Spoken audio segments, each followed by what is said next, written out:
Everyone, welcome back to zero YouTube channel. This is Shivani Keswani और आज मैं आपके लिए लेके आई हूँ एक नया इनिशिएटिव। ये मैं आपको वीकली जो भी नए नोटिफिकेशंस आए हैं, फरवरी के लास्ट वीक में जो भी नोटिफिकेशंस आए हैं, उनकी form application date, application fees, eligibility, educational qualification, age limit और बाकी सारी चीजें जो भी इंपॉर्टेंट रहती हैं वो सब एक ही वीडियो में लेके आई हूँ, जिससे कि आपको सारी नोटिफिकेशंस की सारी जानकारी समझ में आ जाए और आपको जिसके लिए अप्लाई करना है आपको अच्छे से मार्गदर्शन मिल जाए। तो आइए स्टार्ट करते हैं। सबसे पहले बात करेंगे यूपीएससी ईपीएफओ के नोटिफिकेशन के बारे में।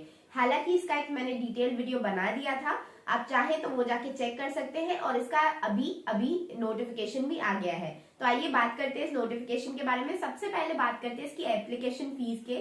तो अगर आप इसमें दो पोस्ट आई है यूपीएससी ईपीएफओ के अंदर, एक तो ईओ एनफोर्समेंट ऑफिसर या फिर एओ अकाउंट्स ऑफिसर और एक एपीएफसी कमिश्नर वाली पोस्ट आई है असिस्टेंट कमिश्नर की। तो ये दो पोस्ट है। अगर आप दोनों के लिए अप्लाई करते हैं तो 25 + 25 लगेंगे 50 रुपीज, और अगर आप किसी एक पोस्ट के लिए अप्लाई करते हैं तो 25 रुपीज। अगर आप जनरल, ओबीसी, ईडब्ल्यूएस कैटेगरी से है, अगर किसी और कैटेगरी से है तो 0 रुपीज आपको भरने हैं। ये लेके आई है यूनियन पब्लिक सर्विस कमीशन। इसके अंदर एनफोर्समेंट ऑफिसर या फिर अकाउंट्स ऑफिसर और असिस्टेंट प्रोविडेंट फंड कमिश्नर, ये दोनों पोस्ट आपके लिए आई हैं, जिसमें टोटल वैकेंसी आपकी 577 आई है। ऑल इंडिया इसमें आपको पोस्टिंग मिलेगी, रिटन एग्जाम होगा और एक इंटरव्यू होगा। साथ में इसका एप्लीकेशन मोड भी ऑनलाइन रहेगा। इसके बारे में अगर मैं आपको बताऊं तो इसका एक शॉर्ट नोटिस आया था 21 फरवरी को, और 25 फरवरी को इसका पूरा डिटेल नोटिफिकेशन आपके सामने आ गया। इसकी लास्ट डेट टू अप्लाई है 17 मार्च और 25 फरवरी से आप इसके लिए अप्लाई कर सकते हैं। तो अगर आप चाहते हैं इस पोस्ट पे अप्लाई करना, इस पोस्ट पे जाना, तो अप्लाई जल्दी से जल्दी कर दीजिए, क्योंकि लास्ट डेज में इसकी साइट गड़बड़ हो सकती है। इसके बारे में अगर मैं वैकेंसीज का एपीएससी में कितनी वैकेंसीज आई है और ईओ और एओ में कितनी वैकेंसीज आई है तो वो भी मैं आपको बता दूं। तो ईओ और एओ वाली पोस्ट के लिए 418 वैकेंसीज आई है और इसका जस्ट नेक्स्ट प्रमोशन ही एपीएफसी होता है, जिसमें आपकी 159 मतलब 159 वैकेंसीज आई है। इसमें अगर एजुकेशनल क्वालिफिकेशन की बात करें तो आपको आपके पास ग्रेजुएशन होना चाहिए, किसी भी स्ट्रीम में आपका ग्रेजुएशन किसी भी रिकॉग्नाइज्ड यूनिवर्सिटी से चलेगा।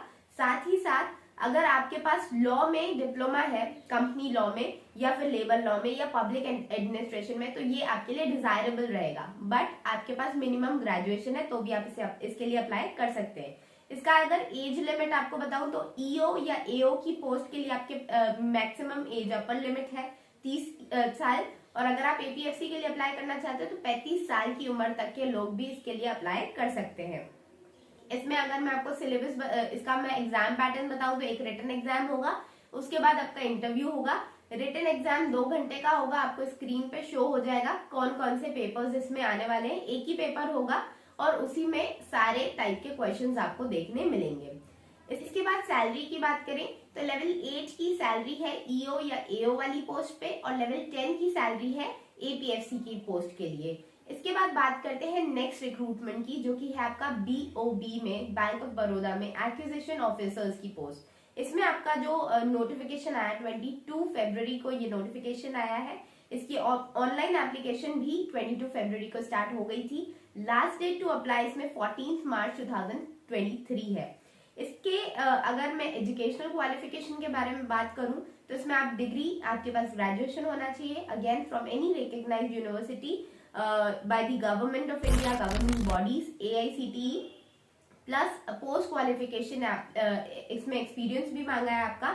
अगर आपके पास 1 साल का एक्सपीरियंस है किसी भी पब्लिक बैंक का, प्राइवेट बैंक का, फॉरेन बैंक का, broking firms, security firms, asset management company में 1 साल का अगर आपके पास एक्सपीरियंस है तो आपको ज्यादा प्रेफरेंस दी जाएगी। और आपके पास लोकल लैंग्वेज या एरिया मार्केट क्लाइंट्स का भी नॉलेज होना चाहिए। इसके बाद आपकी एज लिमिट के बारे में बात करते हैं तो मिनिमम एज आपकी 21 ईयर्स है और मैक्सिमम एज 28 ईयर्स है। इसके अलावा इसकी एप्लीकेशन फीस के बारे में बात करें तो जनरल, ईडब्ल्यूएस और ओबीसी के लिए 600 प्लस जीएसटी जो भी आपका है, और एससी एसटी पीडब्ल्यूडी विमेन के लिए 100 रुपीज प्लस जीएसटी। इसके बाद हम बात करें तो इसका जो एक अलग टाइप की चीज इसमें मैंने देखी थी वो है कि इसमें आपका सैलरी का भी बताया गया था इसके नोटिफिकेशन में। तो इसमें आपको मेट्रो सिटीज में 5 लाख पर एनम का आपको सैलरी मिलेगी, सैलरी का पैकेज है। नॉन मेट्रो सिटीज में 4 लाख पर एनम, और फिक्स सैलरी के अलावा आपको परफॉर्मेंस लिंक्ड वेरिएबल पे भी मिलेगा, जो कि आपका फिक्स सैलरी के अलावा होगा। और आप जो भी स्पेसिफिक टारगेट्स अगर पूरे करते हैं तो आपको सैलरी के अलावा ये इंसेंटिव भी मिलेगा। इसमें आपको एक्विजिशन ऑफिसर की पोस्ट आई हुई है। इसके अलावा अगर इसके एग्जाम पैटर्न की बात करें तो एक एग्जाम होगा, उसके बाद आपका साइकोमेट्रिक टेस्ट और जो आपका इंटरव्यू है, पर्सनल इंटरव्यू और जीडी होगा। इसमें अगर आपका रिटन एग्जाम की बात करें तो उसमें रीजनिंग, इंग्लिश, क्वांट्स और जीके रहने वाली है। एग्जाम पैटर्न आप जाके इसके नोटिफिकेशन में देख सकते हैं। इसके बाद बात करते हैं नई पोस्ट की। ओडिशा में सब ऑर्डिनेट स्टाफ सिलेक्शन कमीशन की ये पोस्ट आई है। इसमें 2 पोस्ट है, एक तो आपकी जूनियर असिस्टेंट की पोस्ट है और दूसरी है पंचायत एग्जीक्यूटिव ऑफिसर की पोस्ट। इसमें टोटल वैकेंसीज 5396 आई है। ओडिशा में ही आपको जॉब मिलेगी। रिटन टेस्ट होगा और स्किल टेस्ट होगा आपका। और इसके अलावा इसकी अगर नोटिफिकेशन की डेट थी 24 फरवरी और तब से ही आपका एप्लीकेशन फिलिंग स्टार्ट हो गई है। लास्ट डेट टू अप्लाई आपका 27 मार्च 2023 है। इसके अलावा जो इसका एग्जाम है वो मई 2023 में होगा। इसकी जूनियर असिस्टेंट की पोस्ट आई है 3099 और पंचायत एग्जीक्यूटिव ऑफिसर की 2297 पोस्ट आई है। इसका अगर एलिजिबिलिटी क्राइटेरिया की बात करें तो जूनियर असिस्टेंट की एलिजिबिलिटी होनी चाहिए ग्रेजुएशन आर्ट्स, साइंस या कॉमर्स में किसी भी में होनी चाहिए, और साथ में आपकी कंप्यूटर स्किल्स का भी थोड़ा नॉलेज होना चाहिए। पंचायत एग्जीक्यूटिव ऑफिसर में आपके पास सिर्फ +2 मतलब 12th की भी 12th पास है तो भी आप इसके लिए भर सकते हैं, इसके लिए एलिजिबल है। इसके अलावा एज लिमिट की बात करें तो इसमें मिनिमम 21 इयर्स है, मैक्सिमम 38 इयर्स है। तो जो भी इस ब्रैकेट में आते हैं वो सब एलिजिबल है। पे स्केल की बात करें तो जूनियर असिस्टेंट का पे स्केल 19,900 से स्टार्ट होगा और पंचायत एग्जीक्यूटिव ऑफिसर का पे स्केल 21,700 से स्टार्ट होगा।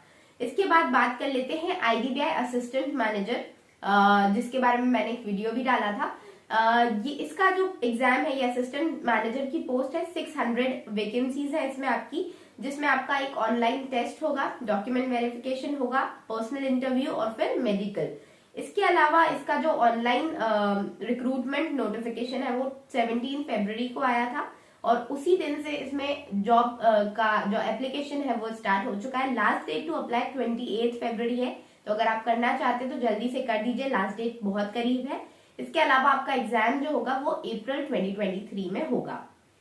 अब इसके लिए जो आपकी एजुकेशनल क्वालिफिकेशन है वो आपको किसी भी स्ट्रीम में ग्रेजुएट होने चाहिए आप। और इसमें एज लिमिट में आपको बता दूं तो मिनिमम एज 21 इयर्स है और मैक्सिमम 30 इयर्स है। इसके अलावा आपके इसमें एक्सपीरियंस भी रिक्वायर्ड है। मिनिमम आपके पास 2 साल का एक्सपीरियंस होना चाहिए किसी भी बैंक में या इंश्योरेंस फर्म में। इसके अलावा इसका जो एप्लीकेशन फीस है जनरल EWS OBC के लिए 1000 रुपीज है और SC ST के लिए 200 रुपीज है। इसके अलावा बात करते हैं बैंगलोर में डिस्ट्रिक्ट सेंट्रल कोऑपरेटिव बैंक की भी एक नोटिफिकेशन आई है, जिसमें नोटिफिकेशन डेट है 30 जनवरी और रजिस्ट्रेशन तब से स्टार्ट हो चुका है। इसकी लास्ट डेट टू अप्लाई 28 फरवरी है, तो बहुत जल्दी इसकी लास्ट डेट आने वाली है। अगर आप अप्लाई करना चाहते हैं तो अप्लाई कर लीजिए। इसमें आपका बहुत सारी पोस्ट आई है। एक तो ब्रांच मैनेजर या सीनियर असिस्टेंट की पोस्ट आई है, जिसके लिए आपके पास कोई भी डिग्री होगी चलेगा। स्टेनोग्राफर या कंप्यूटर ऑपरेटर्स के लिए पोस्ट आई है, जिसमें आपके पास डिप्लोमा होना चाहिए। और ड्राइवर या ग्रुप डी की भी पोस्ट आई है, जिसमें आप 10th पास होने चाहिए। इसके अलावा अगर एज लिमिट की बात करें तो मिनिमम एज लिमिट है 18 इयर्स और मैक्सिमम है 35 इयर्स। इसके बाद बात करते हैं SBI में SCO की पोस्ट आई है, स्पेशलिस्ट कैडर ऑफिसर। इसका नोटिफिकेशन डेट था 23 फरवरी, तब से रजिस्ट्रेशन स्टार्ट हो चुके हैं। 15 मार्च को इसका लास्ट डेट टू अप्लाई है। साथ में इसमें 3 टाइप की पोस्ट निकली। एक तो मैनेजर, रिटेल प्रोडक्ट्स में मैनेजर, एक फैकल्टी एग्जीक्यूटिव एजुकेशन में और एक सीनियर एग्जीक्यूटिव स्टैटिस्टिक्स में। तो इसमें अलग अलग टाइप के क्वालिफिकेशंस है। क्वालिफिकेशंस आपको स्क्रीन पे दिख रहे होंगे। अगर आपकी ये क्वालिफिकेशन है तो पॉज करके स्क्रीनशॉट ले लीजिए। इसके अलावा अगर आपकी एज लिमिट की बात करें तो मैनेजर जो रिटेल प्रोडक्ट्स में मैनेजर चाहिए इनको, उसमें मिनिमम एज 28 इयर्स और मैक्सिमम 38 इयर्स। इसके अलावा फैकल्टी में 28 इयर्स मिनिमम और maximum 55 years. Senior executive 25 years minimum और 35 इयर्स मैक्सिमम। इसके अलावा एप्लीकेशन फीस की बात करें तो जनरल, ईडब्ल्यूएस, ओबीसी के लिए 750 एप्लीकेशन फीस, बाकी सबके लिए निल। अब बात कर लेते हैं IFSCA रिक्रूटमेंट 2023। ये international financial services centres authority में पोस्ट आई है। 20 वैकेंसीज है। असिस्टेंट मैनेजर की पोस्ट है। इसमें आपके 3 एग्जाम्स होंगे, फेज 1, फेज 2 और इंटरव्यू। इसका जो नोटिफिकेशन आया था 11 फरवरी 2023, बट इसकी लास्ट डेट 3 मार्च है, इसलिए मैंने इसको इस वीडियो में कवर कर लिया। इसका जो एडमिट कार्ड है वो आपके ईमेल या SMS पे आ जाएगा। मार्च या अप्रैल में इसका फेज 1 होगा और फेज 2 अप्रैल या फिर मई में होगा। इसकी वैकेंसी सिर्फ 20 है और जनरल में 10 वैकेंसीज आई हैं जनरल कैटेगरी के लिए। इसका जो एजुकेशनल क्वालिफिकेशन है वो सिंपल बैचलर्स डिग्री भी है आपके पास किसी भी रिकॉग्नाइज्ड यूनिवर्सिटी से, तो आप इसके लिए एलिजिबल है। और कई सारी एलिजिबिलिटी है बट उसका कोई मीन्स नहीं रह जाता है, क्योंकि हर कोई इसके लिए एलिजिबल है अगर आपके पास ग्रेजुएशन है तो। इसकी एज लिमिट की बात करें तो इसमें 30 इयर्स मैक्सिमम एज है। एप्लीकेशन फीस की बात करते हैं तो जनरल, ईडब्ल्यूएस, ओबीसी के लिए 1000 है और SC ST के लिए 100 है। इसके बाद सिलेक्शन प्रोसेस की बात करें तो 2 पेपर्स 100 नंबर के फेज 1 में होंगे। फेज 2 में भी आपके 2 पेपर्स होंगे 100 नंबर के और फेज 3 आपका इंटरव्यू होने वाला है। इसके बाद बात कर लेते हैं IDBI में SO स्पेशलिस्ट ऑफिसर की पोस्ट आई है। 114 वैकेंसीज है इसमें। ऑल इंडिया इसमें आपकी जॉब लोकेशन रहेगी और प्रिलिमिनरी स्क्रीनिंग इसमें होगी, मतलब एक ही एग्जाम होगा। इसमें आपका 21 फरवरी को ये नोटिफिकेशन आउट हुआ था। आप तब से 3 मार्च तक अप्लाई कर सकते हैं। इसके अलावा इसमें आई है 3 टाइप की पोस्ट। एक तो मैनेजर ग्रेड B जिसमें 75 वैकेंसीज है। Assistant general manager grade C जिसमें 29 वैकेंसीज है और deputy general manager grade D जिसमें 10 वैकेंसीज है। तो टोटल 114 वैकेंसीज आई है। इसमें एज लिमिट भी अलग अलग है। जो DGM डिप्टी जनरल मैनेजर है उसके minimum age 35, maximum 45। Assistant general manager में मिनिमम 28, मैक्सिमम 40 और मैनेजर ग्रेड B में मिनिमम 25 और मैक्सिमम 35 इयर्स है। इसका ऑनलाइन एप्लीकेशन फीस बात कर ले तो जनरल, OBC और EWS में 1000 रुपीज और बाकी में 200 रुपीज आपका एप्लीकेशन फीस है। यहाँ पे मैंने सारे नोटिफिकेशंस जो मंडे से सैटरडे तक आए थे वो सारे इस वीडियो में मैंने कवर कर लिए हैं। आई होप आपको वीडियो अच्छा लगा होगा। इसमें आपको एक रास्ता मिल जाएगा, क्योंकि कई सारे नोटिफिकेशंस हमारे नजरों से छूट जाते हैं। हम इतना ज्यादा सोशल नहीं होते हैं, पढ़ाई में बहुत ज्यादा मग्न होते हैं, तो कई सारे नोटिफिकेशंस के बारे में पता ही नहीं चल पाता है। इसलिए मैंने ये नया इनिशिएटिव स्टार्ट किया है जिससे कि आपको समझ में आता रहे कि कौन कौन सी पोस्ट मार्केट में आ रही है, कौन कौन सी में आप एलिजिबल हैं और कौन कौन सी की तैयारी आपको करनी चाहिए। बाकी कमेंट सेक्शन में जरूर बताइए अगर आपको किसी की भी इसमें से स्ट्रैटेजी चाहिए तो मैं जरूर एक डिटेल स्ट्रैटेजी लेके आऊंगी आपके लिए।